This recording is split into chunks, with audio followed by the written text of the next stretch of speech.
Muy bien, vamos a iniciar entonces en este periodo preeleccionario, etapa de campaña, con los principales candidatos que vamos a tener aquí en la provincia de Córdoba. Por eso vamos a saludar ya mismo a Soledad Díaz, que está esperándome del otro lado. ¿Qué tal, Soledad? Buenas noches, ¿cómo le va?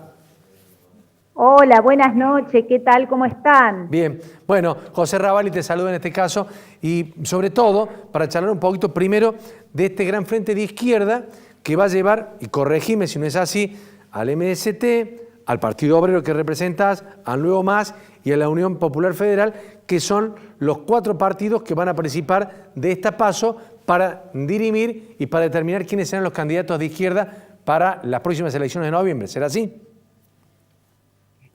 Te corrijo, se presentan en estas internas, por un lado, el Partido Obrero con la lista obrera y popular, por otro lado, el MST, y además se presenta otra lista que es la de Izquierda Socialista y el PTS. Esas son las 3 listas que se presentan en la interna del Frente de Izquierda Unidad y que, bueno, sin duda van a definir las candidaturas, van a definir cómo se va a direccionar la campaña posteriormente en las definitivas que van a terminar resolviendo los diputados y senadores por la provincia de Córdoba. Entre estos partidos se va a definir quiénes serán los candidatos el 12 de septiembre y ya de allí en adelante la campaña para que ver si son elegidos o no en noviembre. Así es, como vos lo has dicho. Bueno, nosotros yo primero te quiero preguntar, Soledad, primero te quería preguntar, para mucha gente que pueda conocerte o no, legisladora provincial, pero que te conozca, ¿de dónde venís? ¿Qué has hecho en tu vida? ¿Siempre has militado en política? ¿En qué has trabajado? Un poco para que te conozcamos y después que nos digas cuáles son los fundamentos de por qué estás allí en esa candidatura. Por supuesto, cómo no. Bueno, yo milito en el Partido Obrero desde que comencé mis estudios en la Facultad de Derecho y Ciencias Sociales. Yo soy abogada. En primera instancia milité en la Unión de Juventudes por el Socialismo, que es la juventud del Partido Obrero. Posteriormente continué militando siempre con mi profesión, poniéndola al servicio de las causas obreras y populares, en ese sentido incluso también apoyando la recuperación de importantes gremios en nuestra provincia de manos de la burocracia sindical, en la lucha por los derechos laborales de los trabajadores. Incluso, bueno, quiero remarcar que nuestra lista hoy está integrada por trabajadores que integran el sindicato de Jesús María, el CITRAM de municipales, que es un sindicato recuperado. Por otro lado, el sindicato del neumático, del SUBNA, que también es otro sindicato recuperado y que, bueno, nos llena de orgullo que trabajadores de estos gremios integren nuestras listas.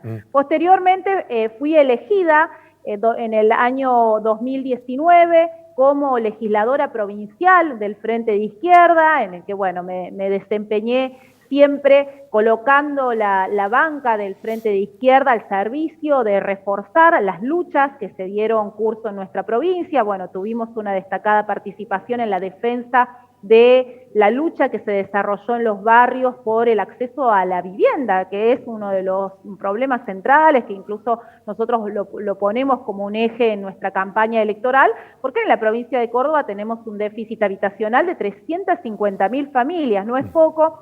Lejos de ponerle un tinte de marginalidad a la situación que enfrentan las familias que deciden ocupar tierras, hoy tenemos un escenario de despidos, de desempleo, de salarios que no llegan a la inflación y que se hace imposible pagar un alquiler, y lo que ya hoy puede decirse se trata de una catástrofe social. En ese sentido, bueno, la defensa del derecho constitucional a la vivienda digna es uno de nuestros ejes. Bueno, en noviembre del 2019, cuando me presenté en la ocupación de Estación Ferreira para evitar una brutal represión que se estaba desarrollando contra los vecinos, más de 100 familias que estaban ocupando un predio, finalmente terminé encarcelada junto al abogado de la organización Obrero. Sí, recuerdo mucho esa instancia donde vos y algunos otros participantes de tu propio partido terminaron detenidos por algunas horas, o no sé si fue un día o unas horas, ¿no? Sí, lamentablemente hay que recordarlo como un hecho lesivo de los derechos que tienen las familias pobres a una defensa. Yo estaba cumpliendo mis funciones como legisladora era mi deber estar en ese lugar. De igual modo, el abogado de la organización Polo Obrero, Jorge Navarro, que estuvimos en ese lugar y que lamentablemente, lejos de poder entrevistarnos con el fiscal o el jefe del operativo policial, terminamos siendo violentados, reprimidos, y con esto también una segunda violencia contra esas familias que ya de por sí estaban sufriendo un desalojo ilegal, irregular, con muchas situaciones de violencia y de represión. Soledad, ¿qué es lo que pretenden si llegás a ser candidata y si llegás al Parlamento Nacional? ¿Qué es lo que pretendes para Córdoba? Bueno, ahí es donde están nuestros ejes, no solo de campaña, sino por los cuales nosotros luchamos todo el año desde el Partido Obrero. Yo algunas cuestiones ya las adelanté. Para nosotros es central en un escenario en el que ha crecido el desempleo, ha crecido la confiscación de los salarios y de las jubilaciones, colocar en primer lugar la defensa de los ingresos de los trabajadores. En ese sentido es que nosotros hemos levantado un programa que plantea en primer lugar la prohibición de despidos y suspensiones, un seguro al desocupado de 40.000 pesos que pueda paliar un poco la situación de hambre y de carestía que hoy se vive a nivel nacional. Estamos hablando de más del 50% de la población por debajo de la línea de la pobreza, el 13% por debajo de la línea de la indigencia. La juventud y la niñez y las adolescencias son las más alcanzadas por esta situación. Bueno, un escenario muy particular lo estamos viendo. Sí. No, perdóname, te quiero interrumpir para que no se me pase después.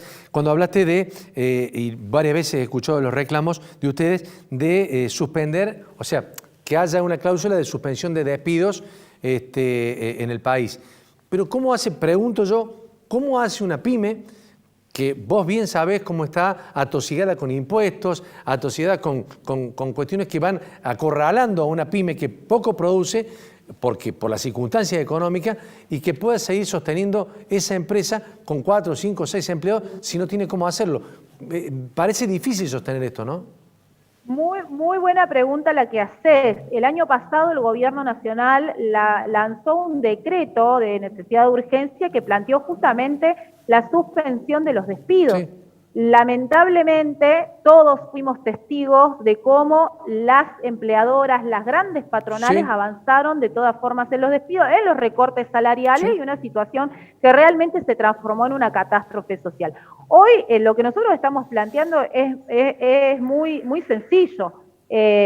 Si tenemos un escenario de pymes, pequeñas empresas, cuentapropistas, porque también está la situación del que tiene un almacén y tiene un empleado, 2 empleados, que la verdad es que se le hace muy difícil. Bueno, lo que nosotros planteamos es que no puede dirigirse la política para todos los sectores de la misma manera. Nosotros lo que planteamos es que justamente se abran los libros de las empresas y que se demuestre efectivamente la situación económica en la que están, para poder en concreto resolver a quién le corresponde y a quién no le corresponde los subsidios como las AETP y demás. Lo que hemos visto es todo lo contrario. Durante la pandemia vimos cómo las grandes patronales, los techín, los diferentes sectores despidieron trabajadores, avanzaron en los recortes salariales, se enriquecieron a costa de los beneficios, las exenciones que establecía el Estado, mientras otras empresas pequeñas, digamos sectores, cuentapropistas, almacenero y demás, tuvieron que cerrar. Sí. Entonces, bueno, nosotros lo que planteamos es que exista una claridad respecto de esta situación y que no se efectúe una política en beneficio de las grandes patronales. Para eso es necesario empezar por abrir los libros, blanquear la situación económica y el respaldo que tienen estos sectores que no pueden continuar con la actividad económica, para, en definitiva, poder direccionar en ese sentido la ayuda que corresponda por parte del Estado y sostener los puestos de trabajo. Todo lo contrario es lo que ha ocurrido en la Argentina, ¿no? Es más, digo, si nos ponemos a ver en las noticias de hoy, está hablando la AFIP que está tratando de buscar a 2.000 empresas que con los ATP compraron dólares, empresas grandes, ¿no? Entonces, obviamente que allí hubo una distorsión para lo que estaba destinado ese ATP, que era para ayudar a los sueldos privados. Sin embargo, en estos casos, según dice la AFIP, habrá que corroborarlo, se han llevado los dólares, se han comprado dólares. Por supuesto, ese es uno de los temas centrales. Bueno, inclusive cuando se discutió el año pasado el tema de los impuestos a las grandes fortunas, nosotros tuvimos una posición desde el Frente Izquierda, desde el Congreso, con los diputados que ocupan las bancas del Frente de Izquierda respecto de la necesidad de que sean estos sectores los que paguen la crisis. Bueno, hubo fuertes reticencias, todo un lobby parlamentario para evitar que efectivamente a través de una ley se pudiera establecer un impuesto a quienes más se han beneficiado, inclusive durante la pandemia, y se han enriquecido y han fugado capitales al exterior y bueno, y han dejado el escenario que hoy vivimos en Argentina, como bien lo planteaba hace unos minutos, un crecimiento enorme de la pobreza, del hambre, de la miseria y un desempleo que no es consecuencia, por supuesto, solamente de la pandemia, sino de una política general que se viene desarrollando desde este año y que no es simplemente de un gobierno de Alberto Fernández, sino que viene, digamos, de manera cíclica entre todos los que han gobernado y que han llevado al país a esta situación. La última pregunta que te hago, Soledad, tengo que ir cerrando el programa, pero vinculado a esto, un país, por lo menos lo que se ve, un país que tiene, por un lado, una actitud populista, gobierno populista, o por otro lado el conservadurismo o neoliberalismo o la economía de mercado. Son extremos muy distantes. ¿Qué es lo que proponen ustedes ante este escenario? Bueno, nosotros rechazamos en primer lugar una falsa polarización de la elección.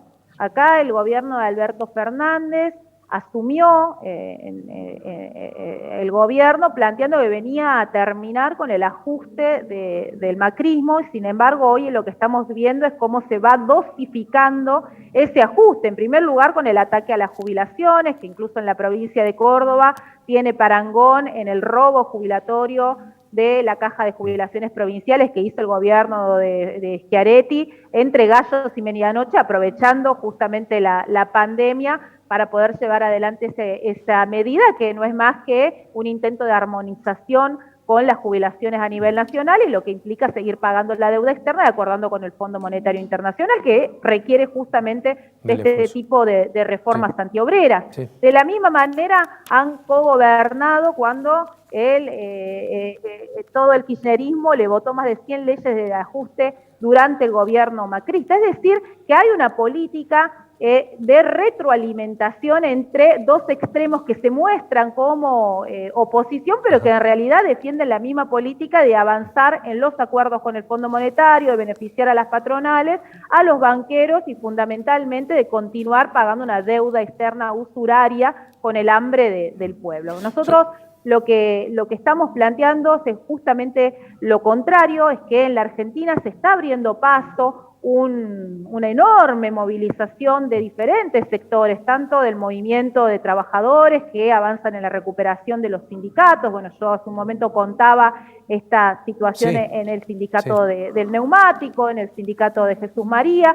Tenemos también el movimiento de mujeres de la diversidad, tenemos a la juventud que hoy rechaza la precarización laboral, bueno, el ataque a la educación pública. Es decir, que todos estos procesos, al igual de lo que está ocurriendo en Latinoamérica, tienen que darle curso a un ascenso de la izquierda como una alternativa política y bueno, en eso empeñamos todos nuestros esfuerzos desde la lista del Partido Obrero. Soledad, muchas gracias por tu tiempo, muy amable, y estaremos seguramente renovando los contactos en los próximos días con todos ustedes. Un abrazo grande.